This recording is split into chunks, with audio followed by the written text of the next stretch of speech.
கந்தனை எண்ணிய வந்தனை செய்வோர்க்கு கந்தனை எண்ணிய வந்தனை செய்வோர் காரியம் செய்கூடுமே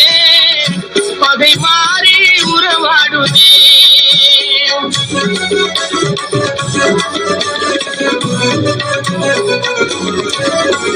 கந்தனை எண்ணிய வந்தனை செய்வோர் காரியம் கைகூடுமே பகை மாறி உறவாடுமே இவ மைந்தம் அருளாலே மெய்யறிவுண்டாகி மேன்மை உயர்வாகுமே